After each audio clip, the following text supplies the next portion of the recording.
తల్లిదండ్రులు తమ పిల్లల్ని పుత్తూరు నగరి కాలేజీలకు పంపిస్తే వాళ్ళు అక్కడ హాస్టల్లో ఉండి చదువుకుంటున్న వాళ్ళకి గంజాయి డ్రగ్స్ అందుబాటులో తీసుకొచ్చి ఆ పిల్లల జీవితాలు నాశనం చేస్తుంటే ఆ ఎమ్మెల్యే పట్టించుకోవట్లేదు, అధికారులు పట్టించుకోకపోవడం దురదృష్టకరం.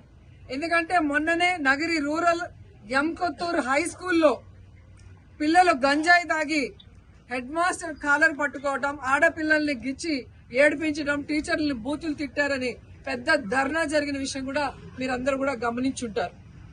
సో ఈ విధంగా తెలుగుదేశం పార్టీ అధికారంలోకి వచ్చాక నేరస్తులకి ధైర్యం వచ్చింది. నేరాలు చేయడానికి ఏదో వాళ్ళకి లైసెన్స్ ఇచ్చిన విధంగా రాష్ట్ర వ్యాప్తంగానే కాకుండా నగిరిలో కూడా చాలా దౌర్భాగ్య స్థితిలోకి ఈ ప్రభుత్వం తీసుకెళ్లటం బాధాకరం.